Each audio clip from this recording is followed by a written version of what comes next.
Hello, welcome to the Football Soapbox. I am your host, Daniel Daly. Bringing on to the show is a very good friend of mine, a guy that's been through the 2K days, talking basketball, and the guy that I just talk basketball with and bullshit with all the time. He's going by Guru. I don't know why it's not showing, but we'll figure that out. Guru on here, but I know him as Kari. Welcome to the show, Kari. Hey, what's going on, Dan, man? It's a pleasure, man. Awesome. Finally got you on. Let's get into it. Yeah, I'm ready. I've been, man. Listen, I'm ready. We got some chit chatting to do, man. Yeah, facts. Obviously, the change in Brooklyn. We're gonna be talking about the Brooklyn Nets. Obviously, the coaching change that they had with Steve Nash abruptly leaving. During the offseason, we knew Kevin Durant requested a trade and then said, hey, it's either we get rid of Steve Nash and Sean Marks, the GM, or you guys trade me. The Nets looked them in the eye and said, we're not trading you. They enter the season off to a slow start. Steve Nash ultimately ends up getting fired. People are saying mutually part ways, but it's the end of the road for Steve Nash in Brooklyn. What are your thoughts about that? I feel like, for one, he wasn't qualified for the job. I feel like Kyrie's problematic. Durant is when he's winning, I feel like his character's good. When he's losing, I feel like he's all over the place because he's not LeBron James. He's not LeBron James. Kevin Durant should not be trying to GM a team. He doesn't make a team all around better. He's guaranteed offense. That's how I look at him. He's guaranteed offense.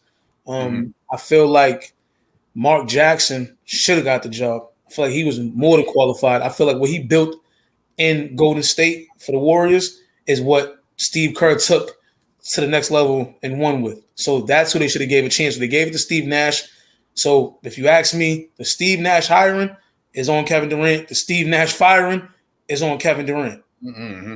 I agree with that because in what you're basically saying that Kevin Durant is in LeBron James. You're basically saying that he basically went to a team with the OKC. They drafted well, built the team around him, built that up over a couple of years. Didn't end up working out there. Went to Golden State where it was basically the perfect situation for him. Steve Kerr, Steph Curry, Draymond Green, there's an infrastructure there. Now he tries to go and build his own team. You know, he had the representation of the rep of, hey, you bought your rings, basically. You teamed up with Steph Curry, who that's his team. That's not your team. So basically he goes to man his own team, be the leader, be the top dog on his own team. And it's been filled with injuries, controversy regarding Kyrie Irving and the rest of the team. James Harden comes in. He has a falling out with the guys, especially with the COVID situation last year with Kyrie. Ben Simmons comes in for the trade for James Harden from Philly. That doesn't necessarily work out, and now we're here again. And it's been 4 years, and it's that fast. Like, this team has not been past the second round, has not made a conference finals, has not been to the finals underneath Kevin Durant's leadership. And this is not I don't want to sound like I'm bashing Kevin Durant, but it's like what you said. It's kind of like he tried to be like a kind of a LeBron type leader. Type of leader for a franchise, and it just didn't work. The bringing in Steve Nash as a coach, bringing in DeAndre Jordan as a player when he was supposedly past his prime and not as good as when he was with the Clippers. So now we're looking at Kevin Durant in a completely different light 4 years later. Even when he left Golden State, people were like, yo, why are you leaving Golden State? What's your issue there? You fit perfectly there. But as you said, the outside narratives of it not being his team, basically being behind Steph Curry, Draymond incident, calling him a bitch, all that extra stuff happened. That puts pressure on him now. He wants to go lead his team, and so far in Brooklyn, it just hasn't been going well. Yeah, I really think that he left the Warriors ultimately to sway the narrative, even though it was always going to be a stigma on his career. If you look at it, it's just like LeBron James. You go to the Warriors, you win 2 out of 3. LeBron goes to Miami, he wins 2. He wins 2, loses 2. You know, he goes to Cleveland, but look at the difference, though. He goes to Cleveland with a young Kyrie, prepares him, and they win. Kevin Durant's getting a seasoned Kyrie who was with LeBron, won his own team, went to Boston, had them young boys, wasn't ready to really be a leader. So he goes to Brooklyn. And look, Durant, once again, he couldn't do it with Russell Westbrook because he doesn't have that out leadership in the locker room. If you ask me, that's not his mentality. He tries to lead by example, but it's like, if you're gonna use your status to pick the coach to bring players here, you should also use your status to be the leader on your team. And I don't think he's a great leader. Just honestly, and I'm not trying to say that he's not a great player. Yeah. I'm not saying he's a great player. Mm-hmm. Not to me a great leader. I feel like LeBron James, people like Kobe, people like Kawhi Leonard, Tim Duncan, KGs, the Paul Pierces, they got different mentalities. Allen Iverson, he got a different mentality.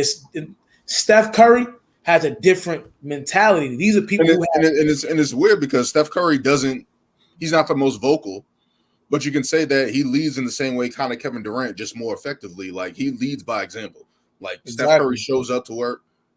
He's early, all that stuff. I'm pretty sure Kevin Durant does the same thing, but something on the court translates and people are going to argue that Draymond Green is the leader of the Warriors. You know what I mean? They're going to say that Draymond Green is the engine and the fuel for that team. But looking at what Steph Curry does for that franchise, that overall base, scoring-wise, playing-wise, his impact on the game, Kevin Durant just seems to be missing that little something that these other guys have that he doesn't. And I'm not saying that – and again, I'm not saying that Kevin Durant can't lead a team, but he's 34 years old. He has multiple injuries. His GM resume doesn't look good, trying to bring guys in. He didn't really have a voice in OKC. When I look back at that in OKC, it wasn't really his franchise in terms of he was the best player. But in terms of the GM moves and stuff like that, he really didn't have a say or really voice his opinion in that matter that we know of. Like, from what I've looked at and what I've researched, he didn't really have a voice, even to the point where he wanted to put an MVP banner from Nike, and they wouldn't even put it on the side of the building due to the naming rights of the arena and stuff like that. So they didn't want to block that and all that. And I'm like, this guy's the franchise player of your team, and he can't put a banner outside the arena. So you're just looking at this now that he's trying to flex his muscle in Brooklyn, especially with Steve Nash. He wanted Steve Nash there. That was the first thing that people kind of gloss over. It's like, he wanted Steve Nash there. And maybe he wasn't their first choice. They were saying other people were trying. I think Ime Udoka was actually considered for the job at that time. People were suggesting Mark Jackson, who I agree would have been a better motivational guy and called people out on their bullshit. He's recently, working with Kevin Durant, Kyrie Irving. He's from New York history there with Mark Jackson, whatever the case may be. But Steve Nash gets in there, and he's a little bit over his head in terms of he had championship expectations day one. Like, it wasn't anything else for Brooklyn. Like, when you bring Kevin Durant in there, you bring Kyrie Irving there, you move all heaven and earth to get these guys, and now you have to produce results. And of course, people are going to say Steve Nash kind of didn't get a fair shake on this one. And I'm like, as you said earlier, you didn't think he was qualified for the job. I didn't think he was qualified for the job right off rip. So for him to come in there and deal with that, have to deal with all these egos, you have to imagine you got to deal with Kevin Durant, Kyrie Irving, James Harden comes in. That's another ego. He leaves and all that COVID situation where Kyrie couldn't play. Absolutely. Ben Simmons now comes in. That's a whole different animal. He hasn't played in a year or two. You have to manage that. Kevin Durant and Steve Nash. I mean, and Kyrie Irving. So that's very difficult. Yeah, I think like when I say Steph Curry as a leader, I look at it like this, right? You got to remember early on, Steph Curry had ankle injuries, and nobody knew if his career was going to be shortened because of his. We remember we had Ben Simmons out for a year over his foot, and B, we're starting to see players, Kevin Durant, with these foot injuries.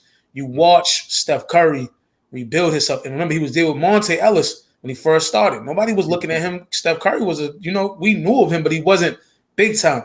And then when he goes up for his first full season of him being healthy, he goes off. So when I mean a leader, Draymond Green knows that though he is the defensive anchor, he may be the voice, they don't win without Stephen Curry. Nobody believes that about Kevin Durant yet. You know what I'm saying? Like you didn't win. In OKC, you didn't win, so we don't believe that without you, they don't win.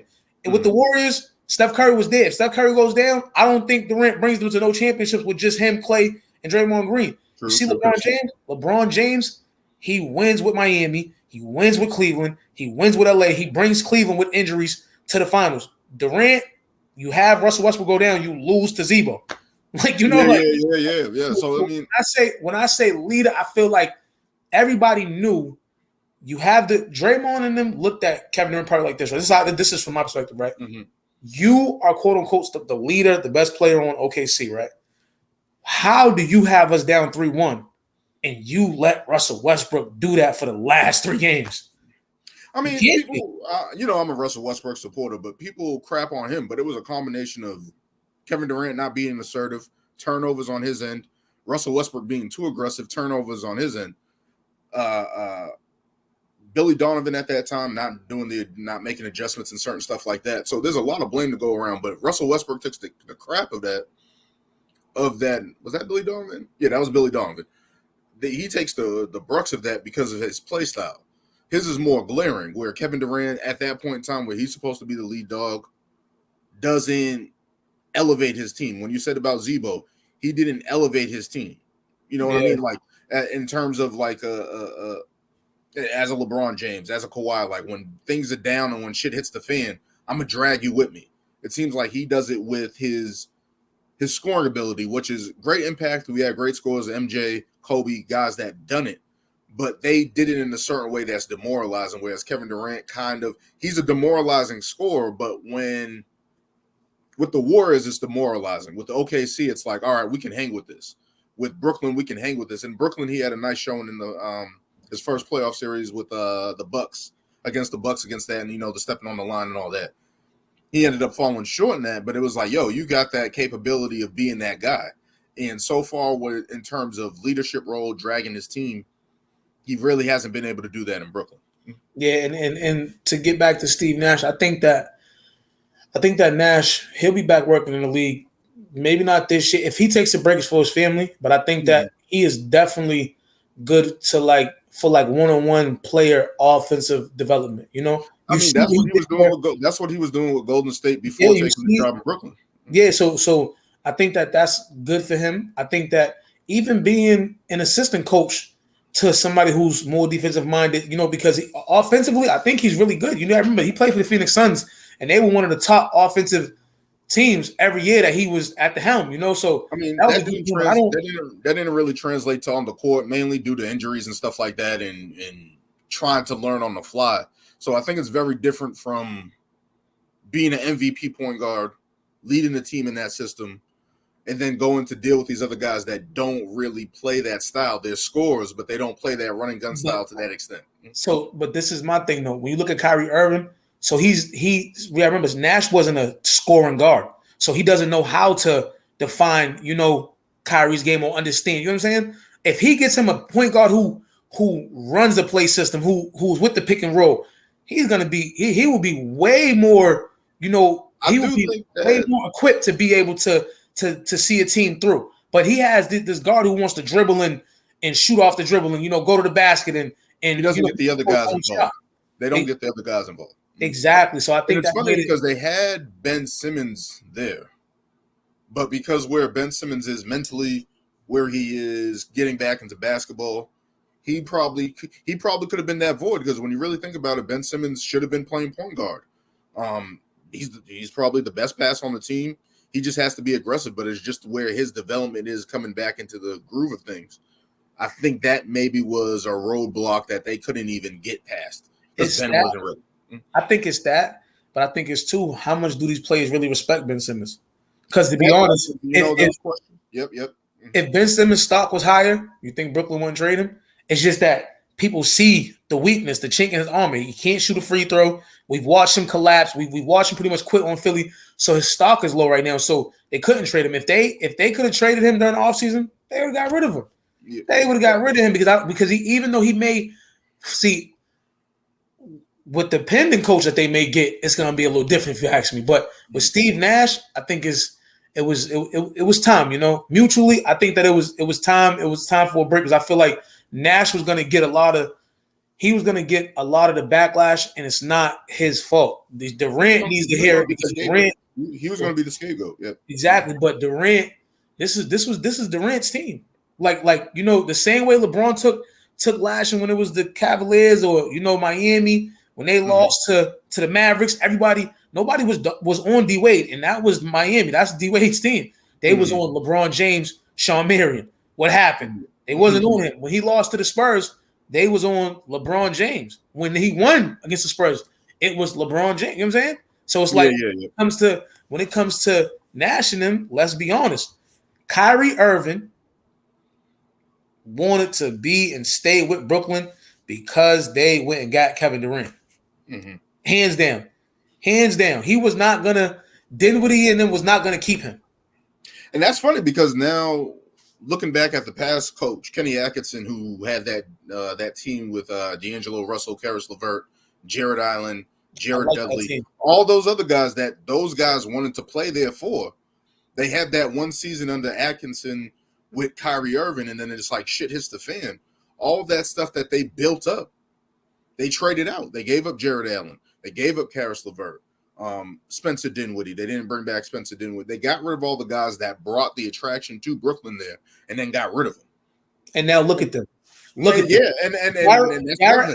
Jared Allen had a great season last year. LeVert is starting off, man, with the point guard from Cleveland being down.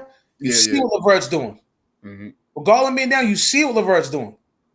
Then they just beat the Nets, so I don't want to give them any props right now. So, but yeah, like you see what they're doing. No! Don't say the Nets. They just beat Boston. Yeah. They beat the Nets. I don't want to talk about Cleveland. I don't want to talk about Jared. But I'm just saying, beat Boston, so I don't want to talk about. But these players, a lot of these NBA teams, if you ask me, they giving up on these young players and they giving up on them way too early, man. Jared Allen.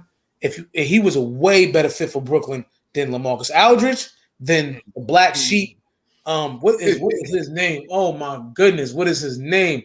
The Black Sheep. Please don't say nothing. Let me remember. Griffin, the Black Sheep, Blake Griffin. Jared Allen was way more equipped than him. Claxton is not touching Jared Allen on no level. They should have kept him. And then, but look at Dinwiddie. He's playing excellent for Mavericks. In Dallas. Yep. Karis LeVert. Once he got his health together, look what he's doing. Yep. So it's like that's and it's funny. They also in the offseason they gave up Bruce Brown. They didn't keep Bruce Brown, who did all the dirty work for them last year throughout the season and in the playoffs. He was doing all the dirty work and stepping up. He's gone. So these character guys that they had at one point in time when Kevin Durant came back from his injury, those guys are nowhere to be found. So absolutely. So now you got rid of Kenny Atkinson, who I thought was a good coach doing good things in Brooklyn. He's gone. You bring in Steve Nash, your guy, and now it goes all to hell. Like they lost all their picks in the James Harden trade. They lost all the youthful players in that trade.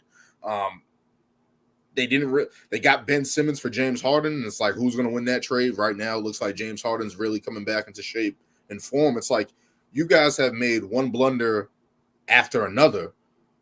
And there's been no stability. There's been no accountability on the franchise. The GM, Kevin Durant, Kyrie Irving, like all these guys are just walking around there like, yo, like you guys are getting paid and you guys are not producing results. It's different than if it was, in flip side the Clippers where Kawhi's hurt, George is hurt, Doc Rivers is changing, Ty Lue comes in and gets the most out of that group. You're relying on Steve Nash to voiced his opinion. It was basically like be a yes man for Kevin Durant and Kyrie Irving because it's like, hey, this is a coach that we can get him to do what we want to do and play the way we want to play. And it's like that didn't produce anything on the court. You guys got to the second round one time in 4 years. So you got swept last year underneath the coach you wanted, underneath the roster you wanted, the players you wanted, and it didn't produce any results. You know what? Honestly, too, I dislike about these star players.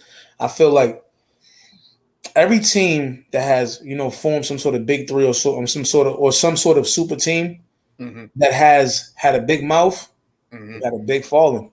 When Miami formed and did all that, not one, not two, then what happened? They lost.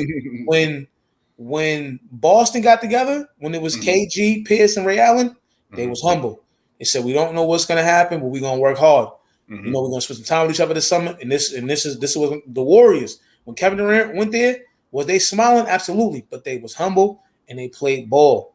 With Brooklyn, you get there, y'all thinking y'all big and bad. Everybody's saying if they get, you know, when it's time for that's another thing. Contracts and when they get this player and they get that player, and then to be honest too, you know what I think hurt them?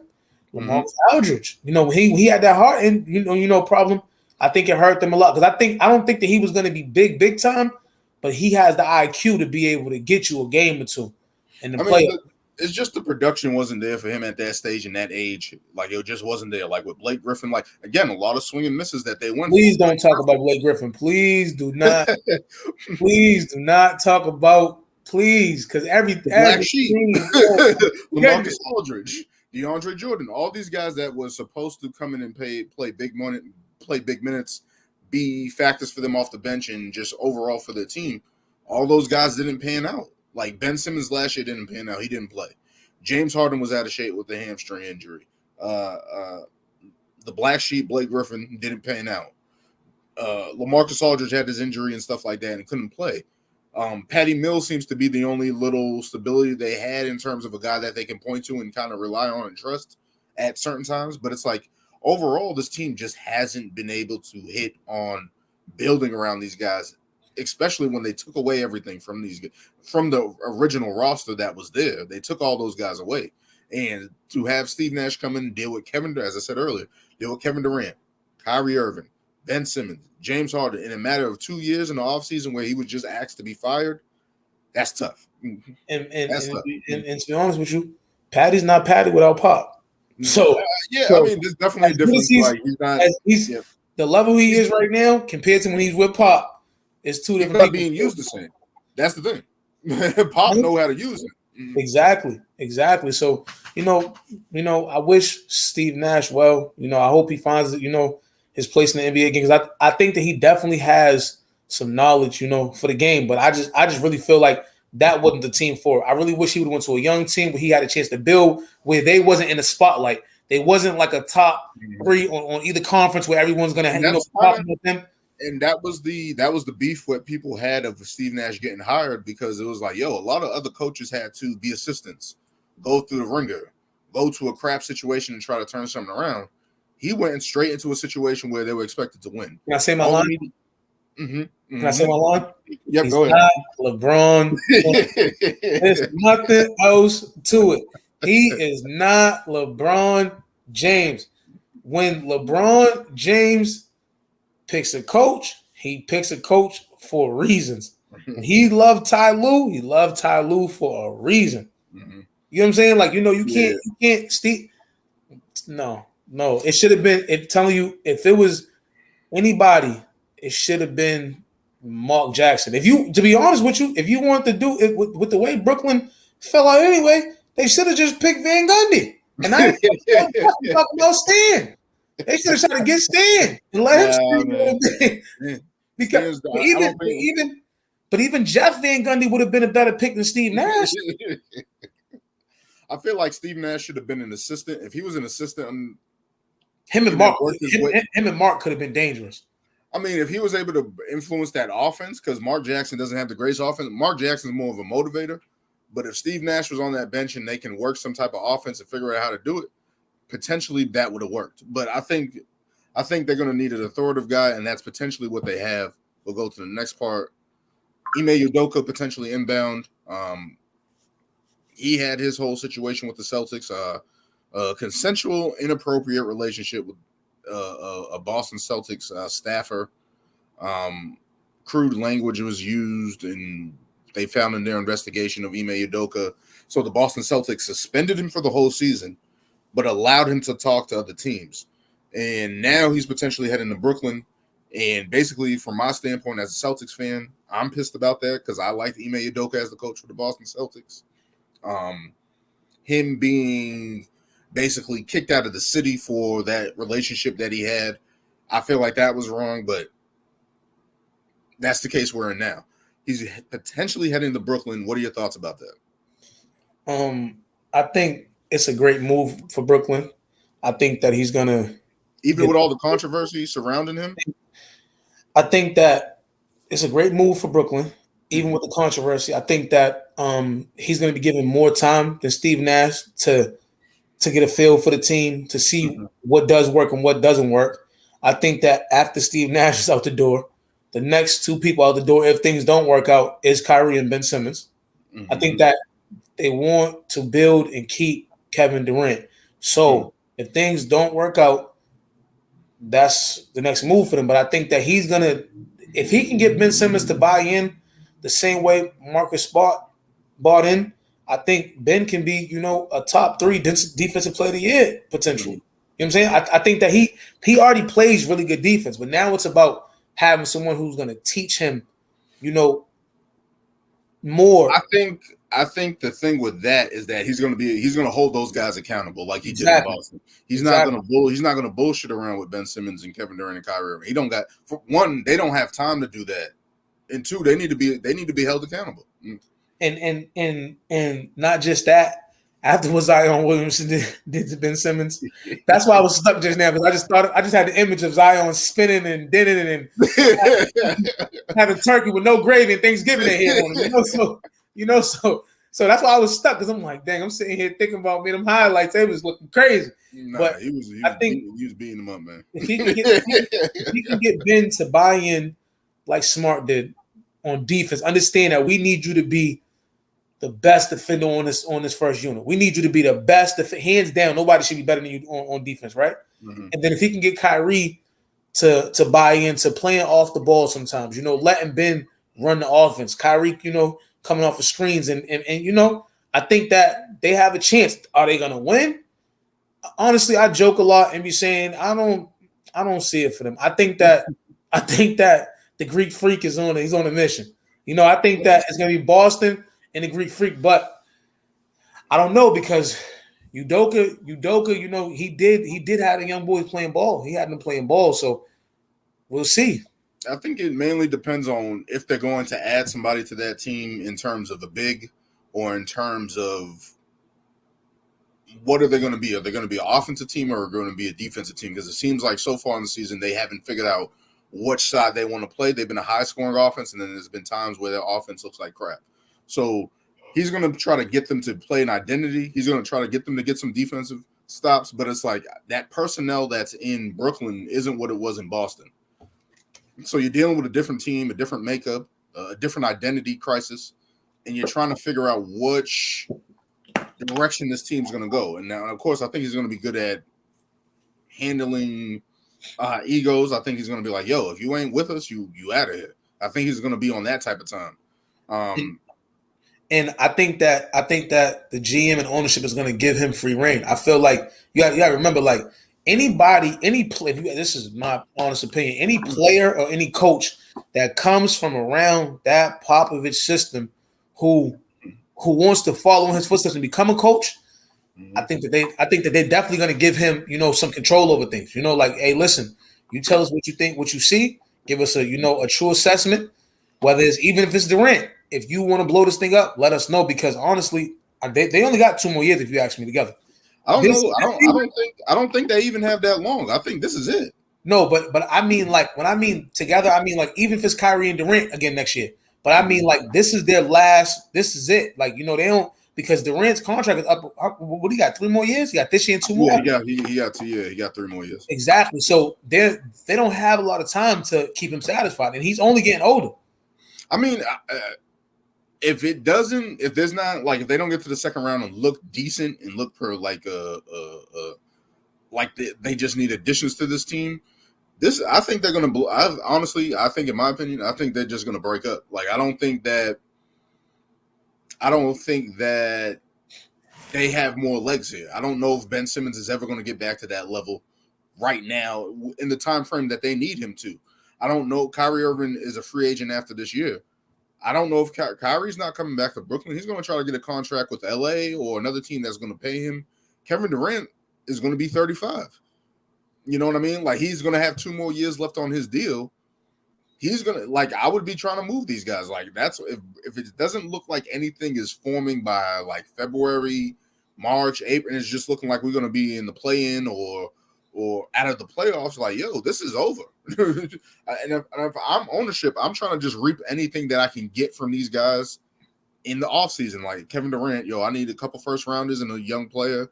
Or Ben Simmons, I just need a pick, whatever his value is, because it's not going to be high if he plays like crap this season, if they don't get any production out of him.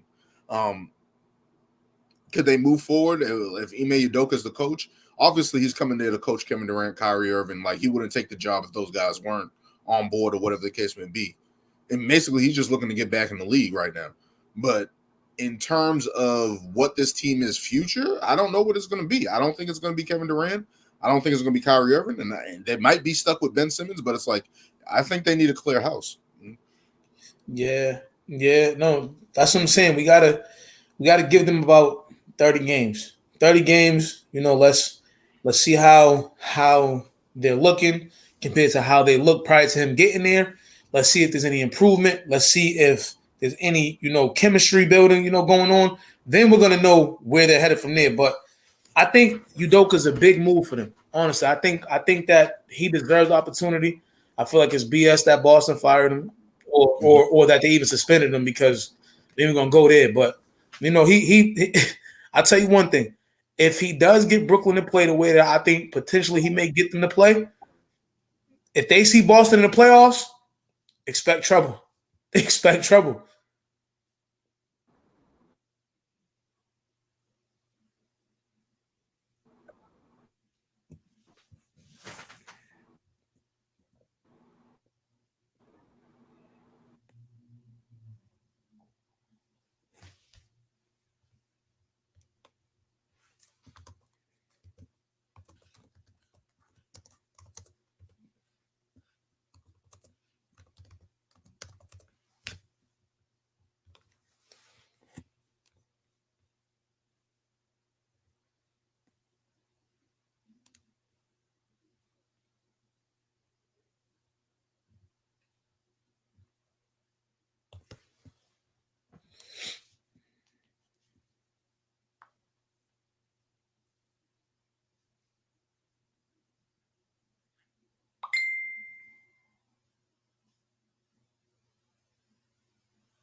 Yep. I'm here. All right. Sorry for technical difficulties, yeah, man. What you were saying, I got cut off. Mm-hmm. No, so what I was saying was that if Udoka can get Brooklyn to play potentially the way that I can see him getting them to play, and they run into Boston in the playoffs, expect trouble. Expect trouble. Especially, you got to remember, there's still the buyout market. There's still Dwight Howard out there. There's biggest out there who can come in and give them some good minutes and good rebounds and can anchor their defense. If Udoka can get them to play and get Ben Simmons to buy in, really buy in and get them three to buy in on chemistry together, all three of them being able to know where this one is at, know what move he's going to make, to really buy in. Boston, expect trouble because I know Durant is looking, even though, like I said, he's not LeBron James. He's not LeBron James, but I know he's looking at his chops and he wants another chance at Tatum. I know he does. I know he's every great player. When you get swept, especially by the young boy coming up, he wants opportunity. Again, it just depends on where they go where they go, how this team looks developing into the playoffs, potentially where they are in the standings. But it's like I just don't see it for them. Like if Udoka can come in, if Udoka comes in and does a great job with them, Boston should be really pissed how they handled his situation and letting him go. Like letting him go to across the water, go a short train ride away to Brooklyn, and potentially turn that around. That's a really bad look.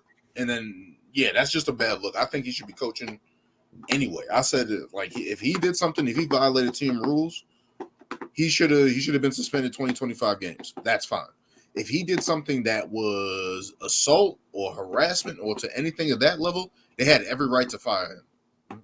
And whatever the case may be, if it was something that they wanted to keep hush-hush, they should have just fired him and let him go. Because it's basically what they're doing right now. They basically fired him. But honestly, I think that the whole world knows, like it's not as bad as they're making it seem. Because why didn't the league get involved? Why didn't the league, take a stand in this situation? It's not. I just really feel like I think the league was letting the teams handle it. They did that with the Draymond Green situation. They did it with that situation. They let the Suns do their thing with their investigation of Robert Sarver and his racist statements. They let the teams kind of handle that thing unless it's something that's overall impacting the overall league, I think. But in terms of his situation, it's like if that was something that was that egregious, if something that bad happened, he shouldn't be in the league if he did something like that. But clearly he didn't. I think that it was somebody in the organization's wife or somebody's girlfriend. Yeah, like that's the thing. Like, I think they were like, "Yo, we got to make an example out of it." I think it was a person who has been with the Celtics a lot longer than Ime, of course. But I feel like there was some loyalty there to that person, and it's like he found out. Potentially, they wanted to keep it hush hush in terms of not letting it go public to that extent, airing out all the dirty laundry and all that. But it's like, yo, if this guy can coach and we just came from the finals and you guys are just letting him go, I'm like, yo, if it wasn't that bad, he should still be coaching the Boston Celtics. But it's like he's going to Brooklyn now. Brooklyn with their whirlwind of what's going on, bringing in, and I think Ime Udoka is a strong enough guy, personality wise, to be like, yo, we moving on. Like that's in the past. You know what I mean? Like he's gonna be like, we here to coach Brooklyn, and I'm here to help these guys win. And I think and I talk to people about that. I'm like, I think he's strong enough just to navigate that water publicly. I'm telling you, he's about to be like if he get the Brooklyn Nets to play ball, he's gonna treat Ben Simmons the same way that Eddie treated Ivan. Ivan make passes. I'm trying to tell you something. He's gonna do the Eddie. Ivan make baskets. I'm trying to tell you, if he can get him to buy in like that, Boston better look out. No, man, I'm not on my end. I'm not concerned because I just think we're a better. Like we swept this team last year, which was a better team in my opinion than this year. So just because Ben Simmons is playing, I don't think he's going to have as big as an impact as they need him to right now. And even when the playoffs come up, I don't know if he's going to be that impactful to change that stuff, change the things on the end for Kyrie Irving and Kevin Durant. Because we saw Kevin Durant and Kyrie Irving last year. We saw them, and they got obliterated by the Celtics defense. They got flustered by the defense into turnovers, bad shots. I think Kevin Durant shot like 38% that series. So, like, the Celtics are capable of defending them. The thing now is that having Ime Udoka, who knows the Celtics, knows that background of the Celtics, knows what he was there for a year. So he has insider information. The Celtics have gotten better, I think.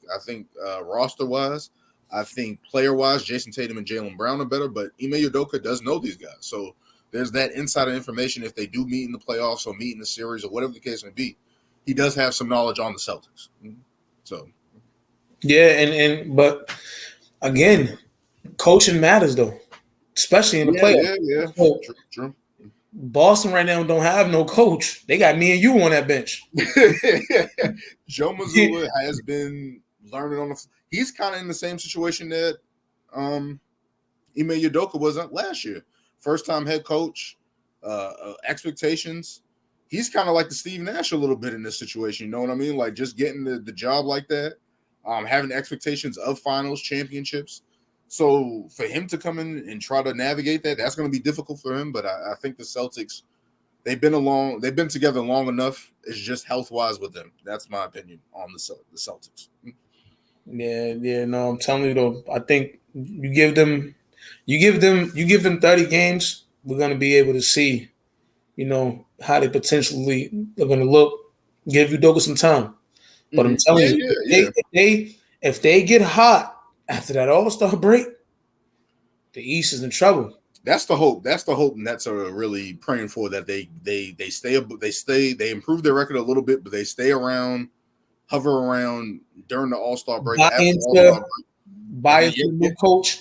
Get everything ready and then take off in the second half. If they get hot after that All-Star break, it's only 2 stars in the East that's champions. Well, 3. And 2 of them's on the Brooklyn Nets and Giannis. Miami ain't got no champions. The Boston ain't got no champions. Philly ain't got no champions. Chicago ain't got no champions. Mm-hmm. The Hornets ain't got no champions. The Cleveland Cavaliers. The Celtics have been to the finals, so that's the thing. That's cool, but they ain't got no. We talking champions. We just talking champions. We ain't talking Charles Barkley's. We talking champions. That's it. Ain't nobody got no championships. Ain't no superstars. Oh my God, ain't no superstars got no championships in the East, but Giannis, Durant, Kyrie, because Mitchell ain't got one.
What's going on, Dan?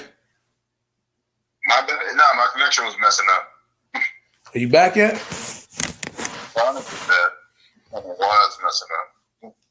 Yeah, that was finna get good too. We was rolling. We was rolling. We need Mel's, man. We need, but I'm telling you, let's start shooting more because it's finna get fun. I got used to being on the camera and just. Plus, I'm tired, so I'm over here rubbing my eyes, yawning. I'm like, yeah. Nah. Oh, boy, when me and you's done, I'm about to. We back. Mm-hmm.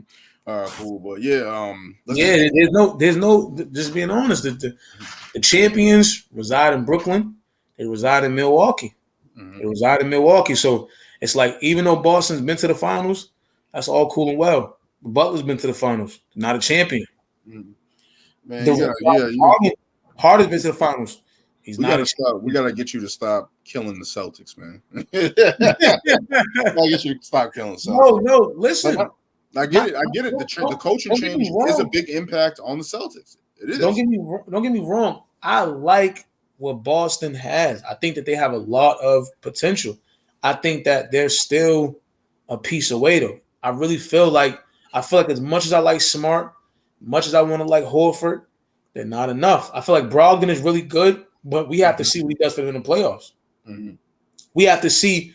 Is he going to be like a Jamal Crawford, Lou Williams kind of player, or is he gonna go into the playoffs and be Norris Cole? You know, like I think he's a better pure point guard. I think he's a better defender than Peyton Pritchard. Like that's an upgrade in the backcourt for us in terms of what he does offensively and defensively. He can play make, he can shoot. So there's a little bit more trust there, reliability with him. I really like the addition of him. I think the only question I have is Rob Williams' health. Is he going to be healthy coming back? Is he going to be able to be healthy and be that force he was last year for us? And is he going to be healthy? That's the one thing that's glaring. That's the thing that's hurting us so far in the season is that rim protection and rebounding that he can provide. We don't have that. That's why we need to be looking for a big two. So Rob is going to be. He's going to be big for them. But again, when I say coaching, I mean when it comes down to the fourth quarter, 4 minutes left, and y'all are either up 6 or down 6. And it's crunch time. The coaching got to come in. I don't care how good Tatum and Brown is. True. Coaching got to come in because in the playoffs, this team's preparing for you every night. Yeah. It's trying to learn what you like, what you don't like. You go right, you go left. In crunch time, who gets the ball? Tatum, and then Tatum sometimes is streaky, man. Sometimes he's streaky. Yeah, but I mean, so that's why I'm saying, even though they made it to the finals. It's different when you're a champion. Then you see it, man. Every player. We'll see with Milwaukee. We'll see with Milwaukee. Look at even without Chris Middleton, they were a tough out last year. Giannis leading that team, Drew Holiday, they have know-how. They've been there. So and then look, Giannis last year. I know he was pissed off, injuries. Yeah. Look, he loses, cool. He comes back this year acting like Shaquille O'Neal. He's on a tear. He's on a tear. He's not playing basketball to me. He's not taking no prisoners. He's a beast. He's a beast. Yeah, so it's like if you ask me right now who the best player in the league is to me, Giannis is either 1A or 1B.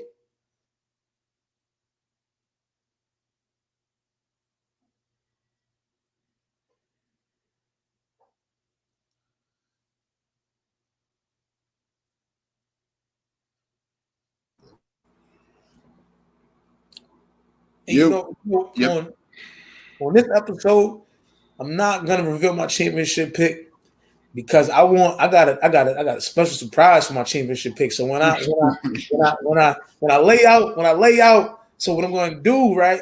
I'm gonna make sure to make sure for the next episode I have my 1 through 8 for the East and West, right? But then I'm gonna do a little outfit change. I'm gonna take an intermission because I'm gonna have to show you. I'm gonna have to show you who my pick is. I don't want to just tell you. I want to show you who my pick is. Oh man, because it's I used to love Boston, right? Boston was my team. I watched them when they lost 27 straight. That was my team. When they got rid of Perkins and they depended on over the hill Shaq and over the hill Jermaine O'Neal. Danny Ainge pissed me off, bro. He pissed me off. I haven't liked him since. Ever since Danny Ainge traded Kendrick Perkins. Not his best move. Not his best move. Mind you, you have to remember, we won. Then KG gets injured. This is KG's season back. Yeah. Wow, you wasted that man's the last inch that he had of some type of prime KG was that shit.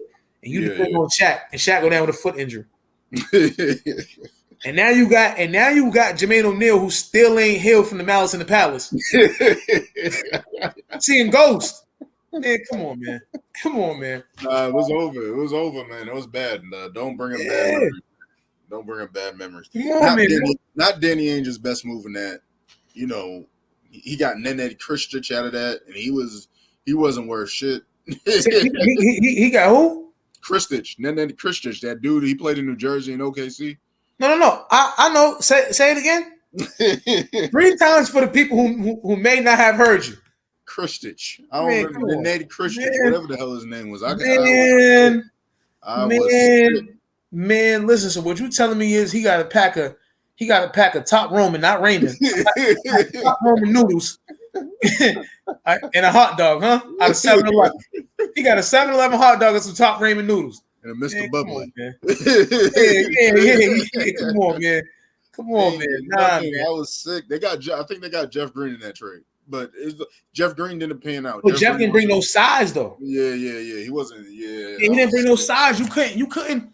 What was Jeff Green going to do with a Paul Gasol or Andrew Bynum? Dog, I was sick. You listen. I've been a Celtics. I'm 31 years young. I've been a Celtics fan all my life. Danny Ainge made that. You can't let us win a championship. And if we have championship aspirations, KG is injured. We take that. Cool. We got injured. But then you gonna make the move and get rid of. I would have never. Mind you, Perk was sticking back. Shaq told him not to trade Perkins. That's the thing. Shaq told him not to trade Perkins because he was like, "Yo, I'm not gonna be able to be 100 like that." He traded him anyway. I was sick. Perkins for our team, like for the Celtics, he wasn't going to get you 20 and 10 tonight. He wasn't that dude, but he was just an enforcer, steady presence. The chemistry was there. Perkins that level. Perkins was Draymond, man. He was understand that KG had built Perk to take the mantle on defense, man. He was gonna set the big pick. Mm-hmm. He was gonna. If they had to switch Gasol and Bynum, he was gonna stick either one of them. That was Perk's game. He gonna get a rebound, get the outlet. He gonna hit 1 or 2 down the stretch on a big free throw. Mm-hmm. You know that was his game. But and Shaq's my favorite player of all time. I said, man, we ain't winning. So as soon as Shaq talking about something, you know me is shaping. You ain't getting shape for Kobe. I know you ain't getting shape for Paul Pierce. I know you ain't getting shape for Paul. You come, man, get out of here, man. You ain't getting shape. You didn't get in shape for Phil and Kobe, but you were getting shape for Doc Rivers and Paul Pierce. Man, get out of here, man. Get out of here, man. Shaq knew just like we knew. When they made 2K6 where you can see the sweat coming off your face, that was Shaq's last healthy run. He got healthy enough for us to see the Superman tattoo on 2K. On 2K6, man. Man, get out of here, man. I said, man, we're not gonna win. And Jermaine O'Neal, I just watched the documentary. He still ain't here.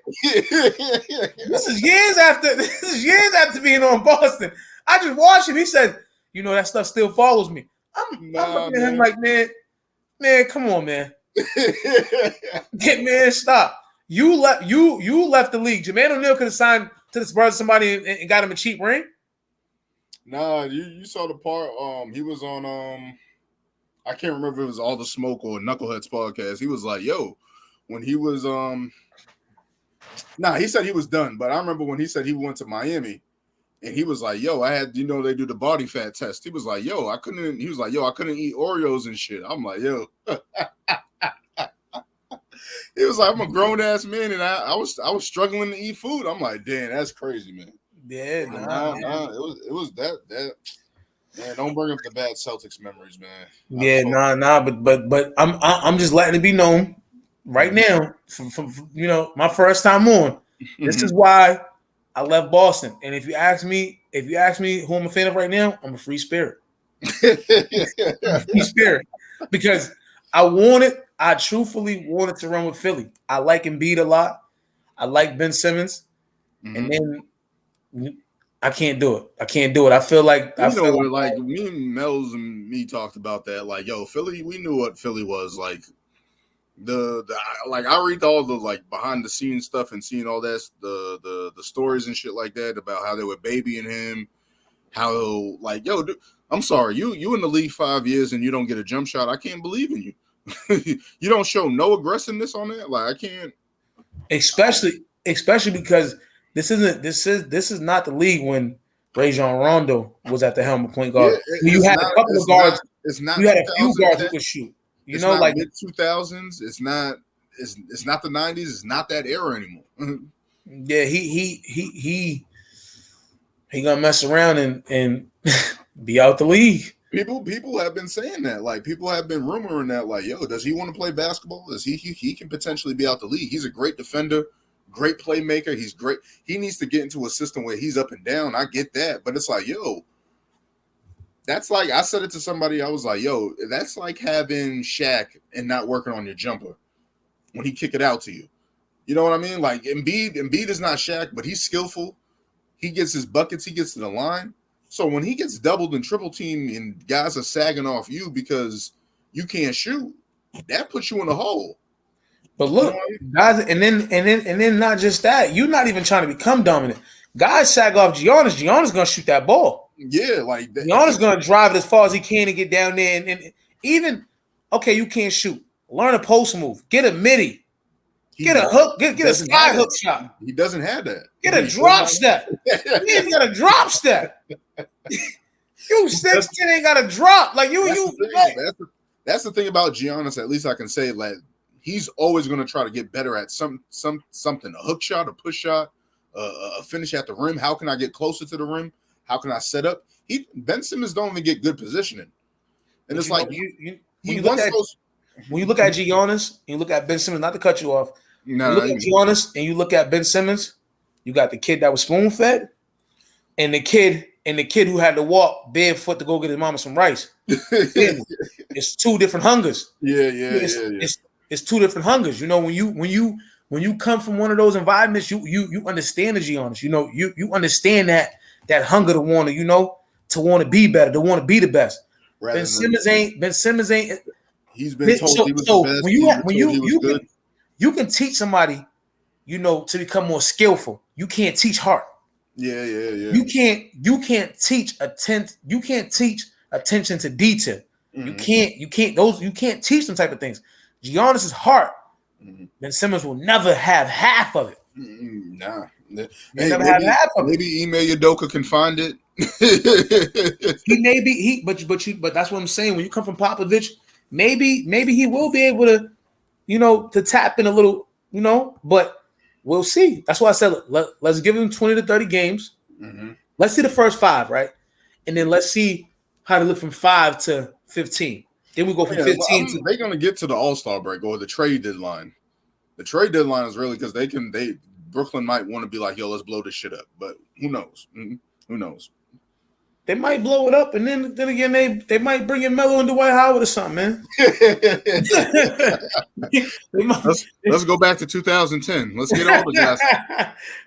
Let's get all the former All-Stars and try to make this work. Yeah. But you know who my teams to watch are though? Mm-hmm. Man, in the West, you gotta watch the Nuggets. I'm trying to tell you something. I love the Nuggets. I love the Nuggets. I believed in them. The first year they made the playoffs, I like Jamal Murray. That is my man. And then Porter, I feel like he's finally, more healthy. So the Nuggets and the Cavaliers.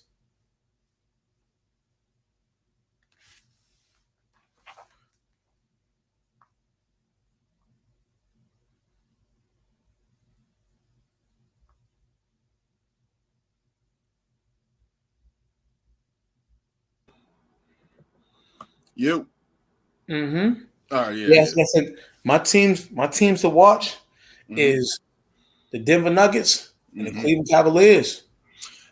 Seeing how Cleveland just beat us, I don't want to talk about them, but listen. We can't have the biasness, man.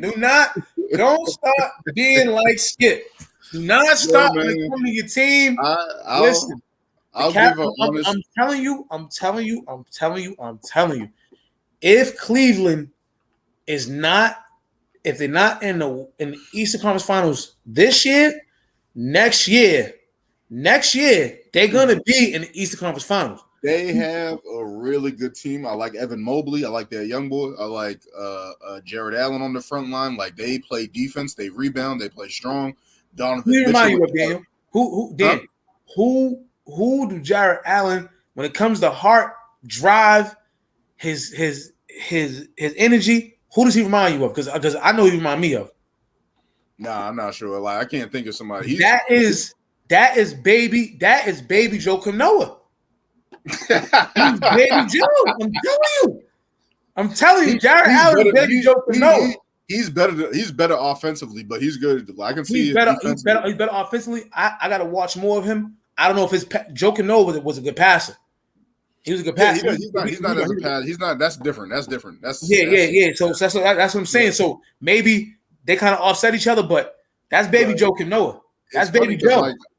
Like with Donovan Mitchell, like with Rudy Gobert in Utah and stuff like that, he goes to Cleveland where he got two offensive bigs. He can actually give the ball to go get a bucket. That's the difference, I think, where the comments with Anthony Edwards in Minnesota with Karl Anthony Towns and Rudy Gobert, he's like, yo, I don't got no spacing. Like he's complaining about the dynamics on the floor and stuff like that, of him scoring and stuff like that. And it's clear it's a complete opposite in Minnesota where these teams marry each other with two 7-footers on the front line. But the versatility of Cleveland's is completely different than Minnesota's. Like Evan Mobley and Jared Allen, they good on both ends of the basketball, both sides of the ball. So that's a different dynamic. Like Donovan Mitchell and Darius Garland, like they get buckets. They just killed us. Karis LeVert, like those guys get buckets. So the only thing I think they're missing is shooting. I think they're missing a little bit of shooting and just a little seasoning. But they're going to be right there. Like that's a good team going forward. Like I like them. Denver as well. Denver, I love the Joker. Jamal Murray, he's going to get back in the form. Michael Porter Jr. Has a nice start to the season. Bones Highland off the bench, the young kid. So, and they got Bruce Brown, who did all the little things for Brooklyn. So, I like both of those teams. I really like Denver. I think Denver has a chance to go to the finals. I think Cleveland is going to be a tough out this year in the playoffs, but we'll see what they can do. Yeah, no, that's why I said they have to get in the playoffs. You know, it's going to be the first experience for Garland, you know, so we'll see. But if they're not in the Eastern Conference Finals this year, I'm telling you, next year, they're going to be there. They got the foundation to do it. That's why I'm saying teams like Brooklyn, their window is closing. Teams like LA and the Clippers, their window is closing. If they don't get young, if they don't get young, their window is closing. Your man Bradley Beal, I'm glad he got the money, but he ain't. It's looking funny. I don't know what his deal is. I don't know what he don't want to leave Washington for whatever reason. I'm glad he got the money, but his chances at a championship is looking funny. His chances at a championship is they ain't better than the Hornets. I mean, they're better than the LaMelo's out right now, and I just think the Hornets are like the Hornets. I think they should blow it up. That's what I think on the back end. Like, just build around LaMelo, get rid of all those veterans, get as many picks as you can, and just rebuild. But the Wizards, we talking about the Wizards. I don't think the Wizards is better than them. I like what the Wizards have, and just in terms of the other teams in the Eastern Conference and the Deep Conference, then they're not it. I don't think. Nah. The Bulls, they ain't. Listen, Atlanta, Cleveland, Miami. They another team who got about 3 more years before they about to blow because who talking about? Trey needs more. He needs more. They got Devontae Murray from San Antonio, so it's just they playing good together so far. It's just what they're going to do with John Collins on the front court. That's what I'm saying. They need if they're going to trade him or they're going to extend him, keep him, and build around those guys. But they are right. They all right. I think they're good. You know what though? If Brooklyn ever does blow up, that'd be a good spot for Durant. I would like to see him there. Atlanta? Oh, I would like to see him there. I can see him fitting in there next to Trey, a little guy who's a little bit more better passing the ball. Depends And on who they give Murray's up, a but capacity too. I can see him. I can see them doing that. And they're both young, so it's not like this Kyrie situation where I think Kyrie's he's just big headed, man. He's big headed, and I think that he talked all of that trash about LeBron James, but I think that like most black men, I think that he's finally realizing, like, man, I should have listened to Uncle. No, he said it. He said it. He apologized. He said he was wrong for that, but it's too late now. Yeah, listen. Yeah, like when he was in Boston, he apologized. He apologized, but it was just like it's too late now. Listen, I should have listened to my uncle. My uncle told me don't do this. My uncle told me don't do that. My uncle told me I'm trying to show you the way, boy. You ain't listening. That's your problem. You don't listen. You just ain't listening. I love Kyrie's game. It's just all the off the court stuff getting in the way of him being great. Like he can be a great point guard in the league. He should be. Is he a number one? He can be on nights. He can be a number one. He can be that dog. But he's better as a number two, and he's letting all this other shit get in the way of him being great. Like he should be one of the top scoring guards ever. And missing seasons, the COVID thing happened, injuries, and all this stuff. It's like, yo, you just never right to play basketball. You know what I mean? Like, and to see him struggle off the court, like on the court, he's great. He has nights or whatever, like, but he should be talked about as one of the greatest guards in league history. And all this injuries, off the court stuff is just holding his career back. Like when you think of legacies and stuff like that, him and Kevin Durant got rings and stuff like that. Kevin Durant's been MVP. There's a level that Kevin Durant has reached that where it's like, okay, we know you're top 20, top 15 player all time. Kyrie Irving, it's like, dog, we don't know where you fall, bro. Mm-hmm. It's getting real shaky for him. Mm-hmm. Yeah, no, I can see Kyrie Irving going down the same path as Allen Iverson. As soon as he loses his skill, out the league, he's going to be the deal. I'm trying to tell you something. I mean, that's more like Russell Westbrook because of his play style and stuff like that. But Russ might have found something because he did go to the bench and it did have a couple productive games. So Russ, I think Russ is going to be fine. When I'm talking about Kyrie Irving, I'm talking about like Kyrie has the skill like a Allen Iverson. He's a great scorer, great offensive player. You know, the only difference is that he's won the ring and he's never been MVP, and Allen Iverson has been. You know what I'm saying? Yeah. He's never carried a team to that point.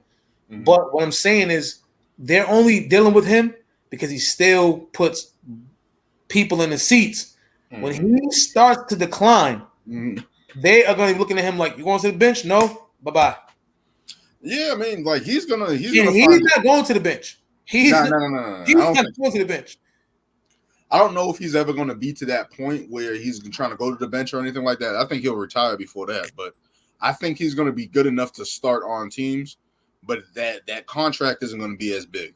That leash that he's been getting, like, to all the shit he's been saying, that's not going to be as big. Like Brooklyn might put up with that, but other teams are not going to put up with that. Mm-hmm. Kyrie got 5 years, Dan. I can see it. He got 5 years, and let's remember, due to COVID, due to him taking leaves and time off, and the knees done got a break. We ain't seen him face against the knees. So again, Stacey Patton got 5 years. I'm trying to tell you something. As soon as he declined out the league is where he's gonna resign. That's how he's gonna go. He's so volatile off the court that it could happen. Like all that stuff could happen. Like he could, it could get bad for him, or he could turn it around. Like he can be 4 points the other night. Yeah, that was rough against Chicago. You should be a defense like that. Yeah, I know. I mean, they got Alex Caruso in the first half. They got Alex Caruso and other guys, but it's like, you was off. He was off. They giving up 70 in the first half. They almost giving up 100 in the first quarter. Like, man, you have 4 points. I keep telling you, that's the thing about Brooklyn. I keep saying about Brooklyn, they can't get stops, man. And y'all be trying to tell me I can't guard an NBA player. He putting up 4 points. I know I can stick one of them. I know I can. He put up 4 points. I know I can stick him. On a bad night, man, listen. Where's Mel's at when you need him? Man, listen. Man, if Kyrie putting up 4 points on Caruso, I know I can stick him. I know I can stick him. I'm in shape now too. And I move these feet from left to right. That boy wouldn't know what to do with me. I'm trying to tell you something. 4 points on Chicago. You are not a better defender than Alex Caruso. Man, listen. That poor man's Mike Bibby ain't better than me on defense. Oh, man. That poor man's Mike Bibby ain't better than me on defense. We ain't going to do this. Alex got energy. He got energy. Man, he don't come from this. I played on hoops without no nets. He don't come from this. Alex was in the gym. We ain't going to do that. We ain't going to do that. Goodness, man. I'm not doing this with you, man. But I'm going to wrap this up, man. Thank you for coming on. We'll try to get Mel's on next time, but again, great to have you on. Technical difficulties messed up a little bit, but we'll get that together next time. But thank you for joining me, man, on the podcast, man. Hey, man, I appreciate it. I'm ready to shoot again when you are. Yeah, man, much appreciated. Looking probably this weekend, next week, whatever the case may be, we'll try to get the game together and talk more basketball. All right. Have a good one. Man. Thank you. Absolutely.